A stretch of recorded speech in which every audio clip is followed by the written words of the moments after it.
my name is Sazio, and today I'm going to show you how to do a no-handed kip-up. So, let me first demonstrate how it looks like.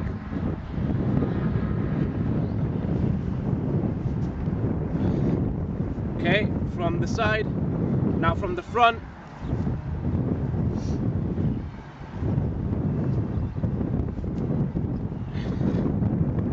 And from this side.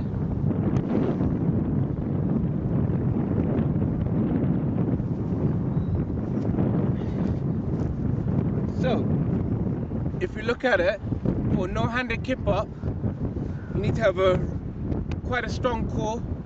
It's a great core workout because you're using no hands and you're using all of your core strength and your back strength in order to come up. Now, before you can do this, you need to make sure that you have checked out the kip-up tutorial and you can do the kip-up, because this is one step more than a kip-up tutorial. Okay, so I'll just go through it briefly, what a good kip-up should look like. Okay, if you can see, my kip-up has a nice spring to it. Okay, so what I'm looking for in a nice kip-up, that you can do a nice kip-up, is basically you need to have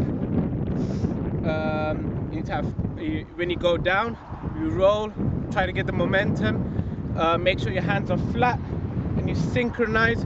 You kick your leg and your hands at the same time and land always on the toes to show control. Okay, and you put your body forward. If you can do all of that, then you can start learning how to do a one-handed kip-up. So one-handed kip-up is a little bit awkward, so it will look like this.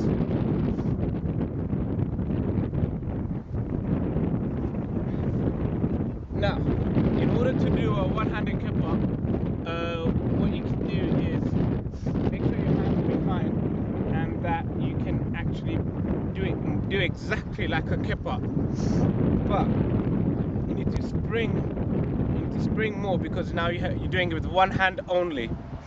So eventually, now what I would like you to do is, it's the same movement, because if you can do one-handed kip-up, technically you can do no-handed kip-up.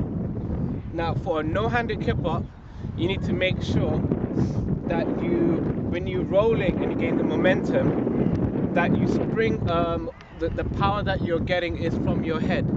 Your head is the basis where it actually lets you spring up.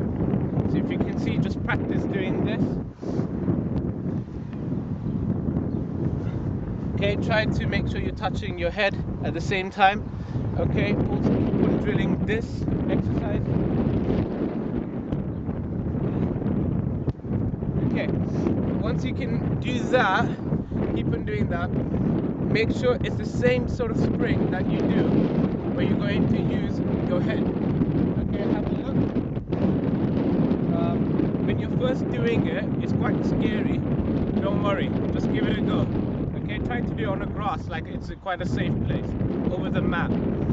Okay, now when you're doing it, make sure that when you're springing up, have a look. When you first try, it will look something like this when you're doing it. Okay, that's fine. Get used to that momentum. Get used to it, not actually falling down, and because that will tell you how much power you actually need to push.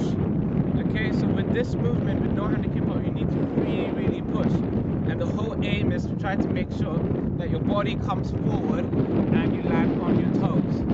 Okay, so again, I'll demonstrate what a no-handed kip-up should look like.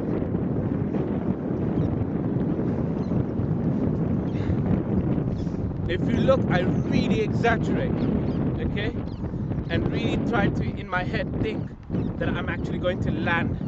Okay, so if you do that, it's more like a mind and body sort of movement, where you have to just give it a go.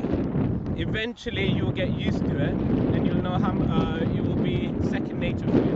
But when you start off, you need to really dig in and find that energy to do it. Okay, so again, it's more sort of the use of the head, and you're using that as a stability to push out into a no-handed kip-up. Now also there are many ways of how you can actually quickly get this movement. Instead of doing it properly, you can cheat a little bit. You can do a little wide leg kip-ups. So I'll show you a wide leg two-handed kip-ups. Okay, you see how I've actually widened my legs. That makes it easier because I'm shortening my leg, so I have to use less power. I have to generate less power in order to land. So you can do the same thing with no-handed kip-up, where you can actually widen your legs and then do it so you have a less surface area to actually spring up from. So I'll demonstrate. Again, wide leg. Okay, go in and push. Okay? So if you can push like that, that is a no-handed kip-up tutorial. Thank you.